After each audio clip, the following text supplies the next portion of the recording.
Bienvenidos a esta nueva edición de Poder y Dinero aquí en Americano Media. Santiago, Fabián. Hola Sergio, hola Santiago. Hola, ¿cómo están? Bueno, acá en este programa hemos dedicado tiempo, foco a múltiples países de la región, desde Venezuela, hemos hablado de Haití, nos hemos ocupado de El Salvador, de México, siempre tenemos preocupación por Colombia, por Perú, también naturalmente por Argentina. Hemos hablado de Paraguay, hemos tenido un candidato presidencial, Santi Peña, pero hay un país en la región que hasta hace no mucho era el mejor alumno, era el caso que uno tomaba como de éxito. Y que más se acercaba al primer mundo.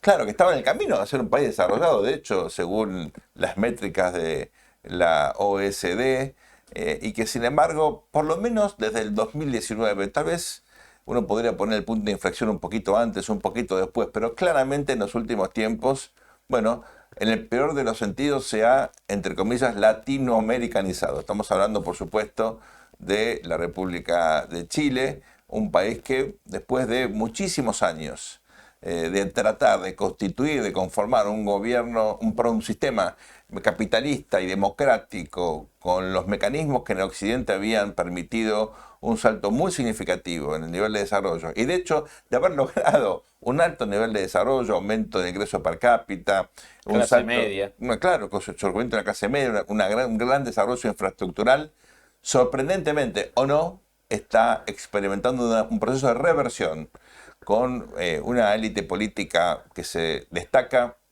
por su diferencia respecto de quienes gobernaron Chile hasta ahora, en los últimos 30 años. Que vale aclarar que el 80% de todo ese proceso económico y político lo hizo la centroizquierda. Claro. El progresismo no es que se está destruyendo un proyecto de derecha. No, es un proyecto que en gran medida hizo la centroizquierda. Por supuesto, manteniendo algunos de los parámetros ciertamente establecidos por el gobierno militar del general Pinochet, en términos de equilibrio macroeconómico, inserción al mundo, apertura comercial, pero indudablemente con muchísimas reformas de todo tipo que le dieron a Chile una singularidad, ¿no? En un país que crecía muy rápidamente, muy integrado al mundo, diversificando sus exportaciones.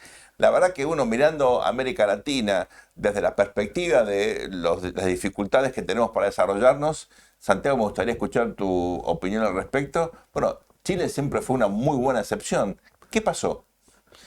Bueno, creo que fallaron algunos mecanismos regulatorios, digamos, del propio Estado chileno. Chile en general ha tenido una cantidad de méritos y de ventajas sobre casi todo el resto del continente, ¿no? Incluso bajos niveles de corrupción. Ha tenido casos, todos los países del mundo han tenido casos, Japón ha tenido casos, los Estados Unidos han tenido casos, pero realmente en Chile son muy aislados. Me parece que ahí, digamos, quedaron algunas cuestiones casi de carácter. Una de las cosas que me parece que Estados Unidos hizo muy bien a nivel del capitalismo fue evitar las maniobras de los grandes poderes económicos, especialmente en la primera mitad del siglo XX, ¿no? Claro. Es decir, siglo XX. Estados Unidos aplicó legislaciones antimonopolio, incluso en sectores que eran estratégicos para la defensa de Estados Unidos, en una circunstancia donde Estados Unidos podía ser invadido, ¿no es cierto? Estamos hablando de las empresas por ejemplo, de comunicaciones, el mismo caso de United, ¿no es cierto? Que United y Boeing en realidad fueron obligadas a separarse, digamos, como divisiones de una empresa. No podían estar en manos del mismo grupo económico. Me parece que en el caso de Chile, donde, fíjate que una de las reivindicaciones de todas estas azonadas del año anterior habían sido, no puede ser que Chile esté en manos de 6 familias, ¿no? Y efectivamente, yo que durante mi trabajo, por ejemplo, en los años 90, que trabajé en el gobierno argentino con el ministro Cavallo, yo coleccionaba asesores chilenos, ¿no? Y coleccionaba, eran gente vinculada con el gobierno, varios de ellos eran de apellido Valdivia, ¿no es cierto? Es decir, y cuando yo iba a Chile a visitarlos y me invitaban a reuniones con sus familiares, estaban en todos lados de la economía chilena. Me da la impresión que Chile, digamos, es demasiado chico como economía, porque es una economía boutique, pero es justamente chica, ¿no es cierto? Recordemos que la provincia de Buenos Aires en Argentina tiene el mismo tamaño de la economía y de población que Chile, y es una provincia argentina. Ahora, en el caso de Chile, hoy por supuesto con la situación que está pasando Argentina, estos números se han deteriorado, pero en general ha sido así hasta hace muy poco. Y me parece que en el caso de Chile es demasiado chica la economía para permitir que las maniobras de concentración económica, el Estado no haya intervenido para a través de algún mecanismo regulatorio, quiero decir, como lo hizo Estados Unidos, para evitar un exceso de concentración. Y cuando hay un exceso de concentración, evidentemente el modelo que fue previsto por el gobierno militar del presidente Pinochet posiblemente habría necesitado un service, es decir, parte del secreto. En otros programas hemos hablado de China y hemos dicho, bueno, ¿cuánto tiempo se puede sostener China con algunos, digamos, con algunos pies de barro que tiene ese gigante asiático? En el caso del modelo chileno, algunos de los elementos diseñados por el gobierno del presidente Pinochet, como por ejemplo una escasa cobertura de salud para aquellos sectores, digamos, que terminaban atendiéndose en hospitales públicos en Argentina. Recordemos que en Argentina, en general, los hospitales públicos tienen un buen nivel de servicio al nivel de profesionales médicos, pero pésima situación de hotelería, de insumos, es decir, infraestructura, grandes demoras. Es decir, la realidad que no sé si es lo que Fabián y vos soñarían irse a atender un hospital público argentino, ¿no es cierto? Entonces, sin embargo, los chilenos tenían que caer masivamente ahí. Eso te está revelando algo. Quizá, digamos, esa élite chilena demasiado concentrada y no regulada por un Estado que la pusiera en caja, digamos, perdió los reflejos de hacerle algún tipo de service a ese modelo antes de que se fueran acumulando presiones y tensiones sociales, y recordando además que la izquierda tiene algún tipo de cantos de sirenas. Yo creo que todos deberíamos releer la Ilíada, la Odisea, la diosa Perséfone y Ulises. Ulises se hizo atar al poste, claro, porque ya sabía que los cantos de sirena después los marinos, no Fabián, porque Fabián es un marino que va a la montaña, pero en el caso de los marinos, digamos, encallaban y morían porque los cantos de las sirenas, digamos, los subyugaban, ¿no? En el caso me da la impresión que no han sido capaces de aplicar algún service al sistema, y los cantos de sirena de la izquierda, Sergio, Fabián, lamentablemente son tóxicos, ¿no? Fabián, ¿tu visión sobre Chile?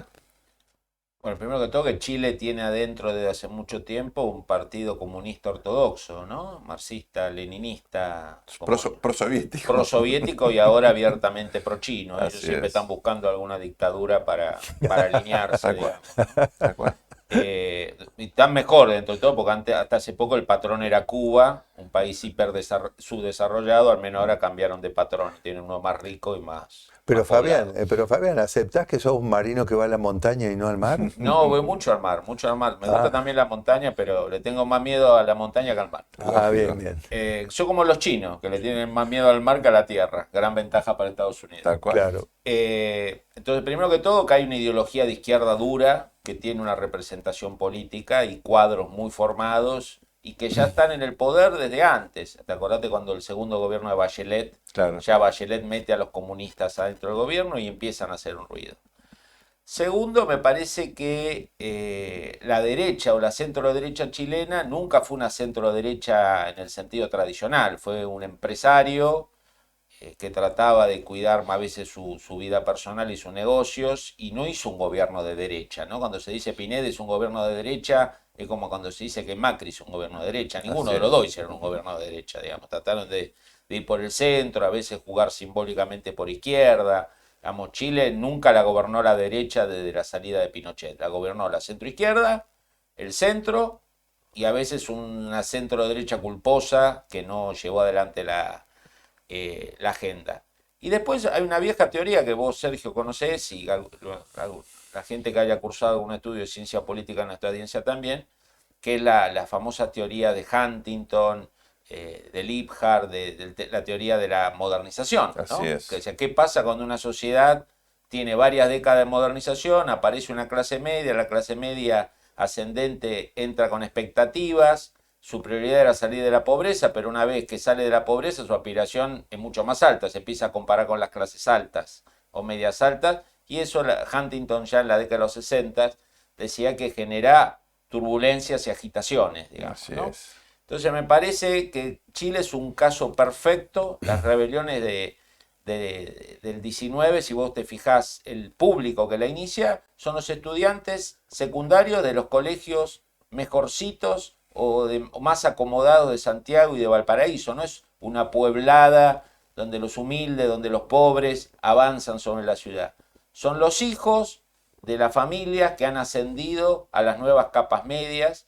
Entonces me parece que es un caso testigo y podemos desarrollarlo después. Han elegido un gobernante sin la más mínima capacidad de gestionar la situación. Y sin experiencia. Estamos hablando de Chile, un país que hasta hace muy poquito era el mejor ejemplo de desarrollo democrático y económico de América Latina y lamentablemente ha entrado, bueno, en lo que algunos creen es un tobogán, ¿no?, de reversión de desarrollo. Si les parece bien, luego de esta muy breve pausa volvemos desarrollando otras cuestiones muy vinculadas a la cuestión de Chile, a su futuro político, económico y social. No se vayan, volvemos con más poder y dinero aquí en Americano Media.